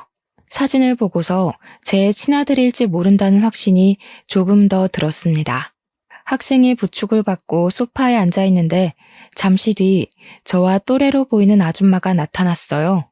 저를 보며 어리둥절한 표정을 짓고 있는 그분이 바로 저와 같은 날 같은 병원에서 출산한 아줌마였습니다. 저는 왈칵 올라오는 눈물을 흘리면서 그 아줌마 앞에 가 무릎을 꿇었어요. 넙죽 엎드리자 아줌마랑 학생 둘 다 놀라서 저를 황급히 말렸습니다. 제가 염치 없이 잘 살고 있는 집안에 찾아온 건 정말 죄송합니다. 꼭 부탁드리고 싶어서 실례를 무릅쓰고 찾아왔어요. 혹시 아드님 혈액형이 어떻게 되는지 물어봐도 될까요? 갑자기 무슨 일인지 모르겠는데 우리 아들 말하는 거지요? 우리 애는 B형이에요. 도대체 누구신데 그러시나요? B형이라는 소리를 듣고 저는 남편과 같은 혈액형인 학생을 한 번 더 바라봤습니다. 제가 예측하고 있는 친자 사실과 한 발 더 가까워진 셈이었어요. 제가 1990년에 한 산부인과에서 출산을 했습니다. 초음파 검사를 통해서 아들인 줄 알고 있던 뱃속의 아이가 태어나 보니 딸이라고 하더군요. 그런데 그 딸이 커서 제게 그런 소리를 하는 겁니다.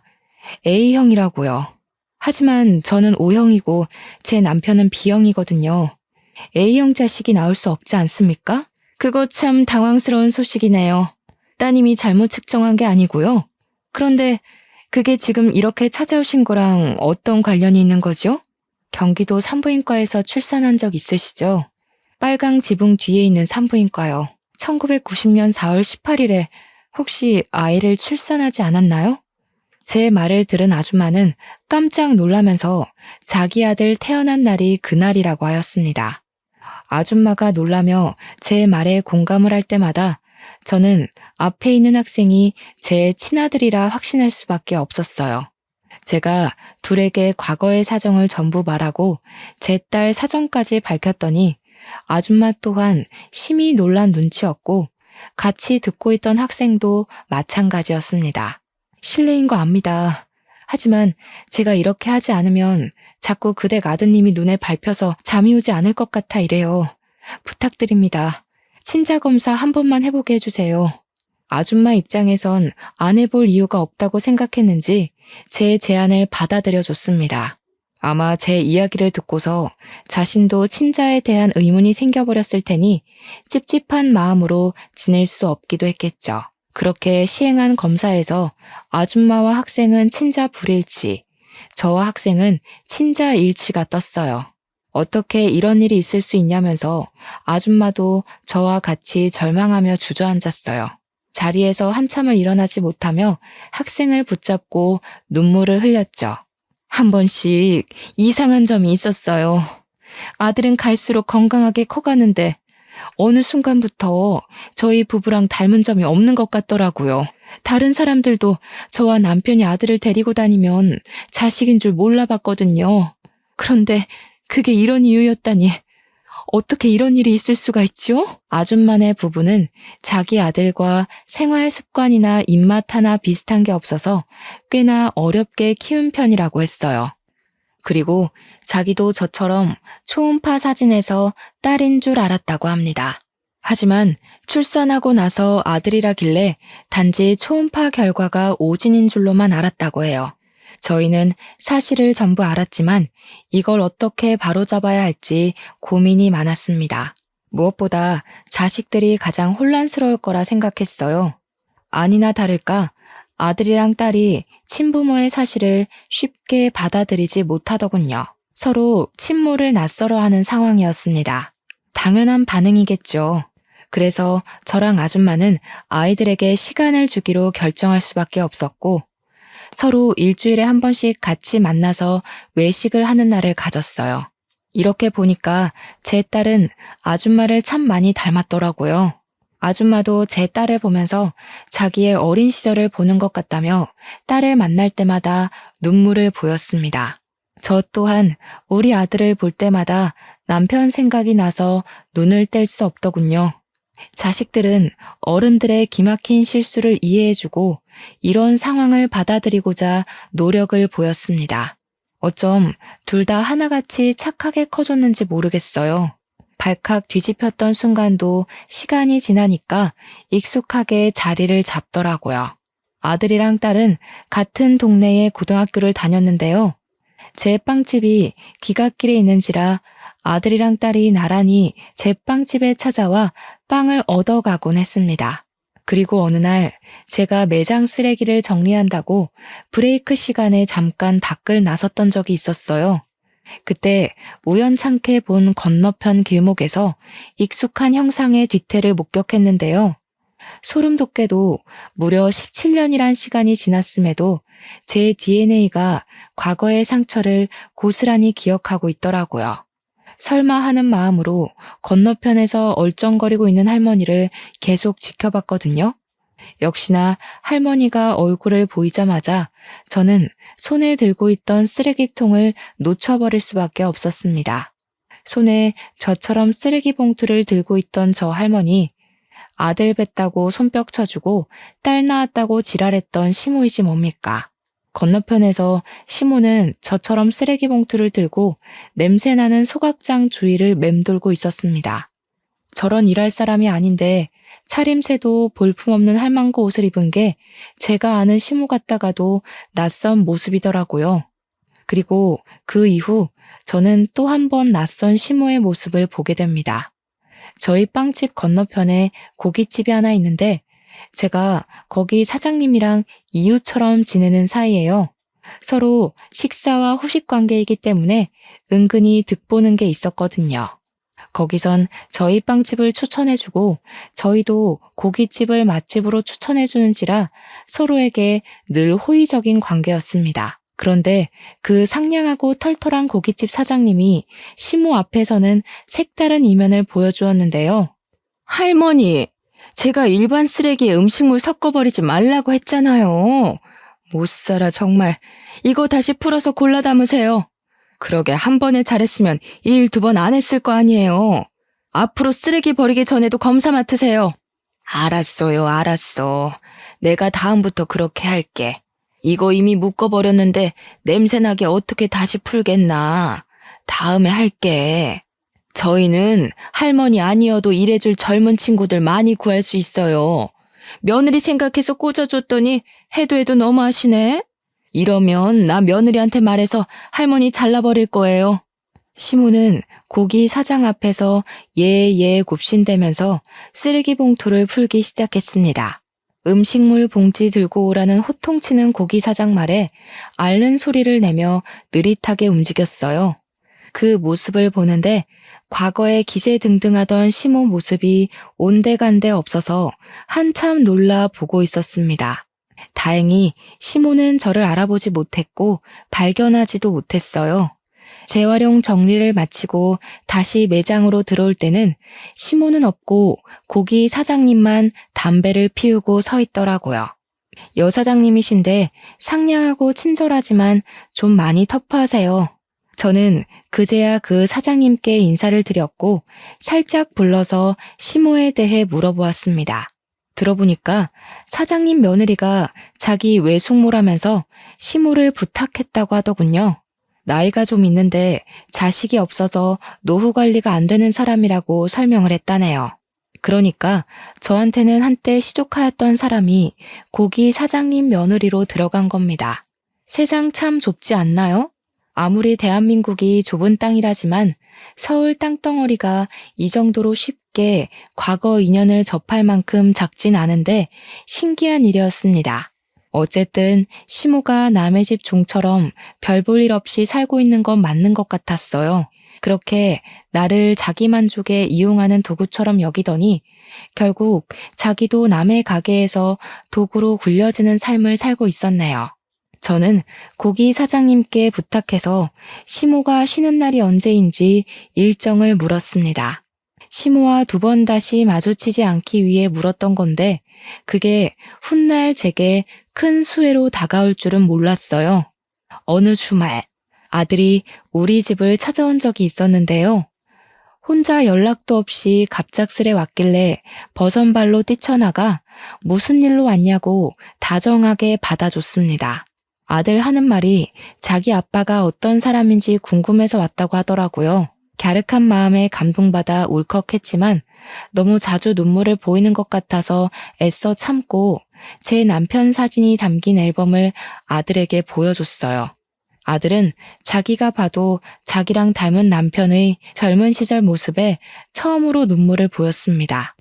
아빠 되는 사람이 친자식이 누군지도 모르고 돌아가셨다고 하니까 이상하게 마음이 쓰여요. 아빠라고 불러드리고 싶은데. 아빠는 이미 너를 보고 계실 거야. 네가 이렇게 우리를 인정해준 것만으로도 우리한테 할 몫은 다 했어. 너무 자책하지 말았으면 좋겠다. 그러려고 널 찾은 게 아니니까. 저는 아들의 진심이 너무 고마워서 저는 아들을 안아주며 다독였습니다. 그리고 곧 귀가한 딸과 함께 맛있는 걸 먹으려고 둘을 데리고 외출을 했어요. 당연히 우리 빵집 옆에 있는 고깃집을 찾아갔죠. 시모 쉬는 날인 줄 알고서 찾아간 거였어요. 딸의 친모는 약속이 있어서 못 온다고 한 게 좀 아쉬웠네요.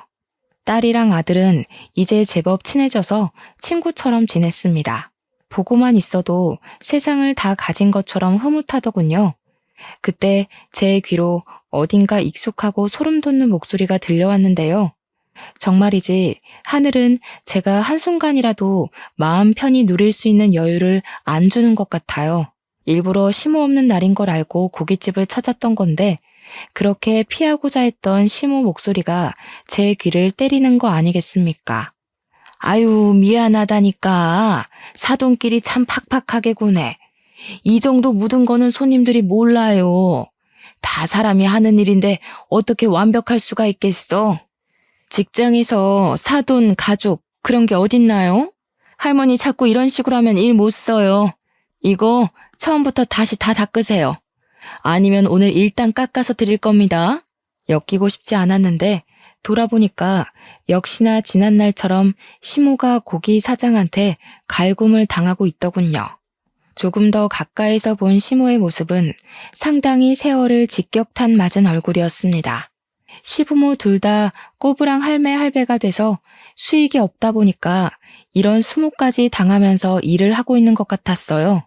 하긴 효도해줄 아들이 세상을 뜨고 없으니 자기들 손으로 노후를 벌어먹고 살 수밖에 없겠죠. 저는 그런 시모를 무시하고서 애들을 데리고 계산을 하기 위해 사장님께 말을 걸었습니다. 그랬더니 시모가 먼저 저를 알아보고 아른 체를 하더군요. 아니 애미야, 네가 여긴 어쩐 일이니? 어머나, 이 애들은 다 누구야? 설마 너 그새 재혼해서 애 하나 더 낳았니? 제 딸도 버젓이 서 있는데 시모는 제 아들만 뚫어져라 쳐다보았습니다. 그 모습을 보니까 과거에 아들 좋다고 미쳐 날뛰던 시모 모습이 생각나는 거 아니겠어요? 제 아들이 남편을 좀 많이 닮은 편이었는데 그게 시모 눈에도 그랬나 봐요. 여전히 저를 함부로 밀치면서 제 아들 앞을 차지해 손을 덥석 잡더라고요. 애미야, 이 아이는 누구니? 어쩜 우리 아들이랑 이렇게 똑 닮았을까? 우리 아들한테 숨겨둔 자식이 있었다고 해도 믿을 지경이네. 너는 아빠 이름이 어떻게 되니? 제 아들에게 접촉된 시모 손이 더럽게만 느껴져서 저는 시모의 손을 탁 내치며 제 아들을 뒤로 숨겼습니다. 그리고는 차라리 모든 사실을 알고 고통받으라고 시모한테 숨김없이 제 사정을 다 밝혀주었죠. 그러자 시모가 훗날의 처지도 모르고 기함을 하면서 기뻐하더라고요. 마치 과거에 제 초음파 소식을 듣고 동네 잔치를 벌였던 것처럼요. 아이고, 그럼 그렇지. 내 아들이랑 이렇게 닮았는데 내 손주가 아닐 리 없지. 세상에나 어떻게 이런 일이 다 있다니. 내가 네 할미다, 아가야. 과거에는 저 상냥한 가면의 소가 시모를 엄마 같다는 가증스러운 생각까지 했었는데 지금 보니 저 용심만 가득한 얼굴을 왜 몰라봤나 싶네요. 아기 시절에 그나마 안면 텄던 제 딸한테는 일체의 관심도 없고 그저 얼굴 처음 본 아들만 붙들고서 구역질 나는 애교를 부리고 있으니 보고 있는 저까지 얼굴이 찌푸려졌습니다. 세월이 지나도 변함없는 시모 태도가 기가 차서 저 아이들한테 먼저 집에 가 있으라고 하고 시모 앞을 다시 한번 막아섰어요. 뭐 하는 짓이니? 아직 내 손자 이름이 뭔지 묻지도 않았는데 건방지게. 다시 데려오너라. 내 아들 자식이니 이제부터 내 품에서 키울 거야. 어련하시겠어요. 남자씨의 미친 눈은 어디 안 가나 봐요? 남자씨 마른 집에서 혹독하게 굴려졌으니 그쪽도 당한 만큼 저한테 갚아주고 싶었겠죠. 저를 갈구면서도 원래 며느리들은 다 그렇게 배우는 거라고 하셨죠? 잘 들으세요. 그런 건 내리 사랑이 아니라 횡포라고 하는 거예요. 우리나라에선 그게 신고도 되는 범죄고요. 얘가 뭐라고 하는 거야? 말버릇이 왜 이렇게 싸가지 없어졌어? 내가 그래도 한때 너한테 시엠이 되는 사람이었어. 시끄럽고 내 손자나 데려오라니까. 시엠이 같은 소리 하네.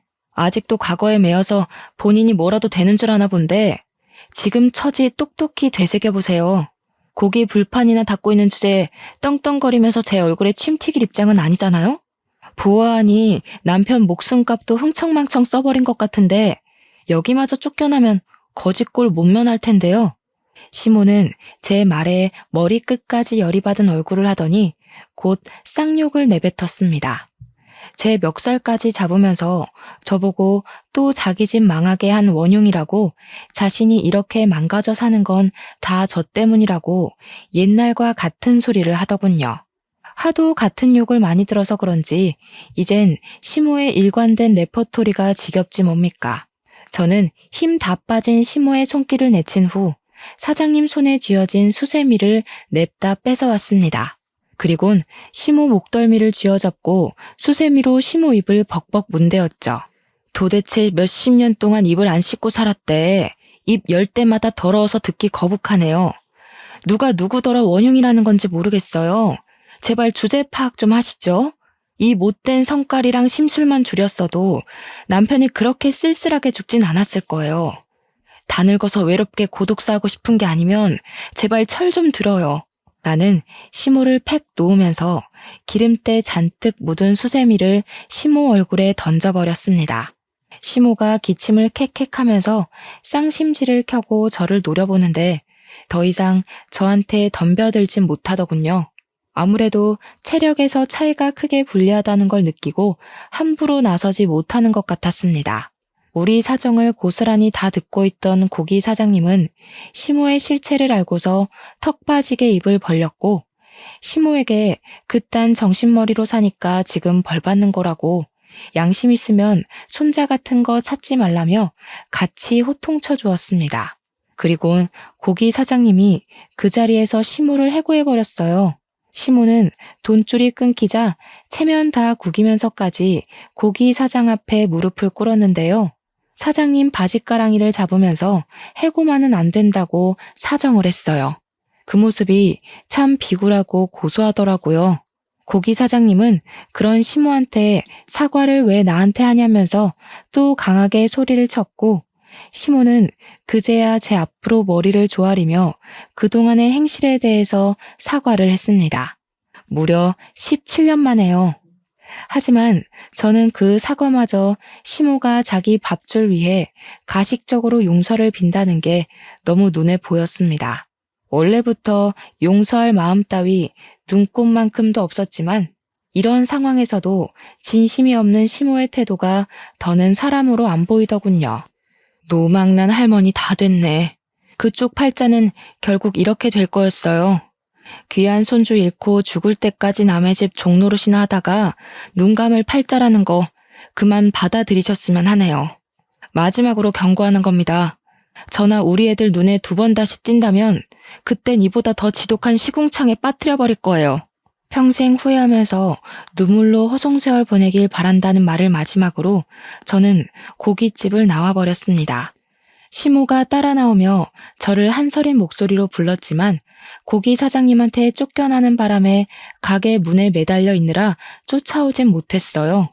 그냥 과거의 상처로 묻힐 줄 알았던 기억을 이렇게 다시 마주한 것도 놀라운데 제 속에 있는 할 말까지 다 해버리게 될 줄은 정말 몰랐네요.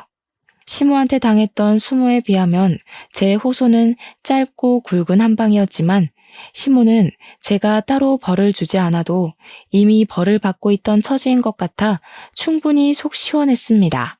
제가 빵집 때문에 이 자리를 떠날 수 없으니 시모가 떠나주길 바라는 마음으로 2번 다시 나타나지 말라고 했거든요. 하지만 거짓골 대고도 제게 고개 빳빳이 들던 시모가 말뿐인 제 제안을 어디 지키겠습니까? 그래서 그건 제가 따로 고기 사장님한테 부탁했어요. 고기 사장님한테 얘기해 시조카를 통해서 시모가 영영 이 길목에 못 나타나게 만들었습니다. 다행히 고기 사장님이 시조카한테 시엄마 입장인지라 시조카가 고기 사장님한테 강력하게 주장을 못했나 보더라고요. 그러니 어디 감히 시모가 버팅길 수 있었겠습니까? 시자를 계급처럼 생각하던 시모는 결국 평생 시가 대접은 못 누려보고 외가 쪽 친척 나부랭이 정도의 취급만 받다가 저 세상으로 가겠네요. 시모를 쫓아내고 찾아온 평화는 생각보다 저에게 깔끔하고 시원한 기분을 만끽하게 해주었습니다.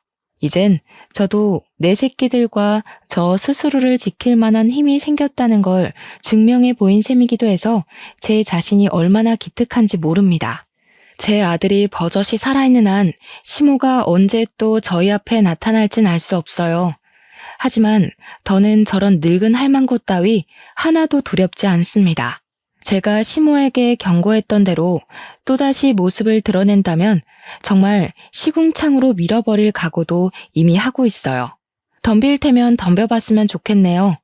더 이상 제가 그 집안에 손실 보는 일은 없을 겁니다. 차차 가정에 안정이 찾아오고 아이들도 무럭무럭 커서 현재는 벌써 둘 다 대학생이에요. 이렇게 오기까지 무려 20년이 걸렸고 안정기가 지속된 건 2년 정도 되었습니다. 그래도 시모를 마지막으로 대적한 게 2년 전이라 지금은 꽤 많이 잊혔어요. 그럴 수밖에 없도록 저희에게 또 다른 기쁜 소식이 찾아와서 정신없는 상태거든요. 글쎄, 우리 애들이 연애를 한다는 거 아니겠습니까? 솔직히 그 얘기를 들었을 때 처음에는 저랑 사돈되는 입장이 좀 이상하긴 했어요. 왜냐면 딸도 내 자식, 아들도 내 자식이잖아요. 그건 사돈 집안도 마찬가지고요. 그래서 애들이 처음 관계를 밝혀주었을 때 당황하긴 했지만 법적상 문제없는 사이인 걸 알기 때문에 결국 저와 사돈 집안은 우리 자식들 사이를 적극 응원해주는 방향으로 마음 쓰고 있습니다. 아, 그리고 호적은 본래 생모 밑으로 호적을 옮겼어요. 이것 또한 고민을 많이 했던 부분인데 아이들 선택에 맡겼더니 아이들이 생모 밑으로 호적을 옮기되 양가 집안 어른들에게 전부 엄마 아빠라고 부르겠다더군요. 벌써부터 결혼까지 약속해서 양가와 함께 하겠다고 약속을 해주었습니다. 저희는 이렇든 저렇든 그냥 알아서 하라고 했습니다.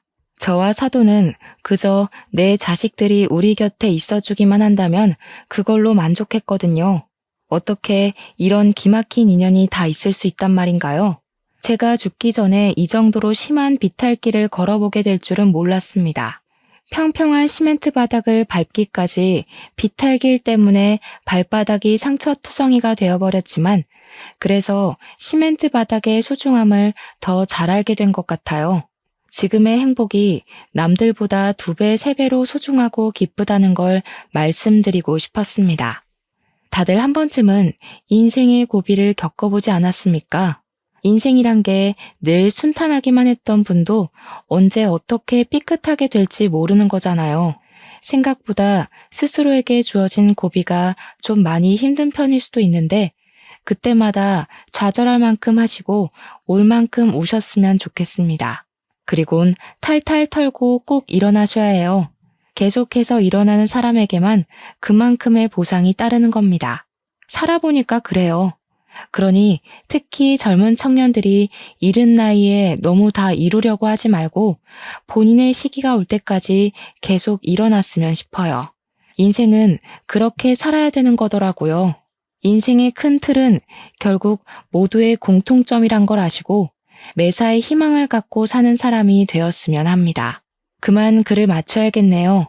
다들 늘 평안하길 바래요. 고맙습니다.